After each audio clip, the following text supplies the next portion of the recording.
Apparently, asking one adult woman whether she understands how self-checkout works is now public shaming, which is fascinating because I thought public shaming required an audience that was not already trapped behind her with melting ice cream. I went to the grocery store after work because I needed 5 things. 5. Not a full cart, not a monthly survival restock. 5 normal items: almond milk, salad mix, paper towels, a rotisserie chicken. And the ice cream my husband says we should stop keeping in the house, even though he is the one who eats it directly from the container like a raccoon with dental insurance. The store was busy, but not chaotic. There were regular checkout lanes open. Self-checkout was moving. People were scanning, bagging, leaving. Society was still technically functioning. Then I saw her. A woman at self-checkout with a full cart. Now, before anyone starts, yes, I understand self-checkout does not always have an official item limit, but legal and respectful are not the same thing. You can technically bring a full cart to self-checkout. You can also technically chew gum during a wedding ceremony. That does not mean civilization should applaud. She had produce, canned goods, cereal, cleaning supplies, a bakery box, flowers, and what looked like 3 different kinds of yogurt. She was not checking out, she was hosting a one-woman inventory audit. At first, I said nothing. That is important. People online always imagine me storming forward immediately, but I gave it time. I stood in line. I shifted my basket from one arm to the other. I watched my ice cream begin its emotional decline. There were 4 self-checkout machines. 2 were open. One was being used correctly by a man with headphones who scanned 6 items and disappeared like a respectful citizen. Another was occupied by a college-looking person buying sparkling water and instant noodles. Efficient, quiet, beautiful. And then there was her. She scanned one item, stared at the screen, placed it in the bagging area, removed it, placed it back, pressed something, sighed, and then looked into her cart like the next item might reveal itself through meditation. If you appreciate basic checkout awareness, subscribe, because apparently noticing a line behind you now makes you the villain of the grocery store. The line grew. A man behind me had 1 loaf of bread. A woman behind him had a birthday card and batteries. Someone else had flowers. We were not trying to move into the store. We were trying to leave. Then the self-checkout machine said, "Unexpected item in bagging area." Of course it did. She looked offended, like the machine had insulted her family. She picked up the bag. She put it down. She pressed skip bagging. She called over the employee. The employee came over, tapped something, smiled politely, and walked away. Fine. These things happen. Then it happened again. Unexpected item in bagging area. At that point, I could feel the line collectively age. She turned around and said, to nobody in particular, "These machines are so sensitive," which is what people say when they are using a machine incorrectly, but would like the machine to take accountability. I did not respond. I simply breathed. I am allowed to breathe. Then she pulled out a stack of paper coupons. Paper, coupons, in the self-checkout lane. I'm not anti-coupon. Let us be accurate. A coupon used correctly is responsible. A coupon used at the wrong time in the wrong lane, with 17 people behind you, becomes a community event. She scanned 1 coupon. It beeped. Rejected. She smoothed it with her palm like it was a legal document. She scanned it again. Rejected. She turned it upside down. Rejected. The employee came back. The woman said, "It worked last time." This is one of the most dangerous sentences in retail. "It worked last time" has caused more delays than broken registers. Tell me in the comments, because I genuinely want to understand. At what point does self-checkout stop being self-checkout and become a private appointment with a scanner? The employee explained that 1 coupon was expired. The woman said, "Only by 2 days. Only by 2 days," as if expiration dates are emotional suggestions. Now I was still calm. My basket was balanced. My chicken was warm. My ice cream was becoming soup with ambition. But I was calm. Then she started looking for her loyalty app, not scanning it, looking for it. She opened her messages, then her email, then a weather app, for reasons I still do not understand. She said, "I know it's in here somewhere," and laughed as if the rest of us had agreed to be part of her phone journey. The bread man behind me whispered, "Come on." I did not say that. He did. I want that in the record, but I nodded. Small nod, barely visible. A civic nod. Then the woman noticed the nod. She turned slightly and said, "I'm going as fast as I can," was she?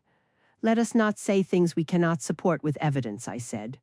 "No one is rushing you. It's just a lot for self-checkout." That was my first sentence. Calm. Helpful. Accurate. She blinked at me and said, "Excuse me," I said. "I just mean there are regular lanes open if you have a full cart and coupons." "Again, this is not cruelty. This is logistics," she said. "I'm allowed to use self-checkout." There it was, the legal defense. People love allowed because it prevents them from having to consider it. I said, "Of course. I'm just saying it affects everyone behind you." The employee looked down at the screen like she suddenly found the barcode interface emotionally fascinating. The woman said, "You can wait." Technically, yes, I could also stand in a parking space for 30 minutes while someone finishes a phone call. That does not make it respectful. The bread man made a sound. The birthday card woman looked at me like I had become her elected representative, so I said, "Some of us have just a few items." The woman pointed at my basket and said, "Then go to another machine." I said, "They are all occupied," she said. "That's not my problem." And there it was. The sentence society keeps trying to turn into a lifestyle. If you think there's a difference between having the right to do something and being considerate while doing it, hit the like button, because apparently that distinction is disappearing faster than my ice cream. Then she scanned bananas incorrectly. She placed them on the scale, typed something, deleted it, typed again, and somehow selected plantains. The employee came back, again. At this point, the employee had visited her more than some grandparents visit on holidays. The woman said, "I don't know why it keeps doing this." I said quietly, "Because it's self-checkout." She heard me. Of course she heard me. People never hear the employee explaining policy, but they hear one accurate sentence from 12 feet away. She turned and said, "Do you work here?" I said, "No, but I shop here, which means I participate in the line." She said, "Then mind your business." I said, "The line is my business." Was that my best sentence? Possibly, yes. The employee said, "Okay, everyone, let's just be patient," which I found unfair, because patience had already been donated generously by the entire line. Then the machine froze. I do not know what she pressed. I cannot prove anything. I simply know that the screen stopped responding. The light above the machine blinked, and the woman stood there with one hand on her hip, like the technology had personally betrayed her. The employee said, "I may need to move you to a register." "Finally, progress," the woman said, "but I already scanned half my stuff." Half. Exactly. That was the issue. The employee said, "I can suspend the transaction." The woman said, "This is ridiculous." I did not disagree. I simply differed on the source of the ridiculousness. She turned to me and said, "Are you happy now?" I said, "I'm relieved," which is not the same thing. The bread man coughed into his hand. The birthday card woman looked at the ceiling. The college person at the other machine scanned noodles and escaped. I respected that. The employee printed something, helped the woman move toward a regular register, and suddenly one self-checkout machine opened. Now did I run to it? No. I walked briskly with purpose, which is different. I scanned my 5 items in under 90 seconds. Almond milk, salad mix, paper towels, chicken, ice cream. I used my card. I bagged correctly. I did not ask the machine to emotionally process my coupons. As I was leaving, the woman at the regular register said loudly, "Some people think the world revolves around them." I turned. I should not have. I know that, but I turned. I said exactly. And somehow, that was treated like escalation. That evening, my sister sent me a screenshot from a local community group. The post said, "To the woman who embarrassed me at self-checkout today, I hope you learned patience." Embarrassed her. I did not embarrass her. The bananas did half the work. The comments were exactly what you would expect. People are so rude now. Everyone is in a hurry. Self-checkout is for everyone. And one person wrote, "If you only have 5 items, go somewhere else." Go somewhere else. From the checkout lane, where people go specifically to leave. My sister said, "Please tell me this wasn't you." I said, "It depends how they describe the facts," she said. "They said you criticized someone's coupons." I said, "I criticized the coupon environment." My husband heard this and said, "You need to stop becoming a character in community posts," I said. "I am not becoming a character. I am being documented by people who lack context." He said, "Did you say something to her?" I said I made a line-based observation. He closed his eyes. He does that when he knows I am right, but wishes I had been right at home. The next day, I went back to the same store.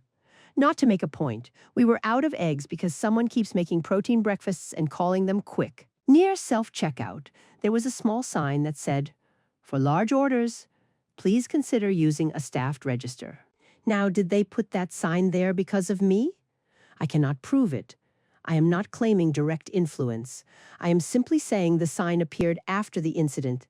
That is called public impact. I took a picture for my records, not to post. Documentation is not drama. Documentation is how responsible adults protect timelines from emotional rewriting. And as I stood there, the same employee saw me. She looked at the sign, looked at me, and gave the smallest smile. People can interpret that however they want. I interpreted it as quiet operational agreement. So no, I do not regret saying something. I regret that a basic checkout line became a moral trial. I regret that "I'm allowed" has replaced "is this considerate?" I regret that melted ice cream is apparently the price of politeness now. Next time, I will explain what happened when a woman brought an emotional support tote bag into the express lane and claimed every item inside counted as one bag. Subscribe and turn on notifications, because if I have to keep explaining the difference between rights and manners, we might as well all grow from it together. I was not rude, I was not impatient, I was protecting the shared checkout environment from becoming one woman's personal scanning seminar. My side of the story, obviously,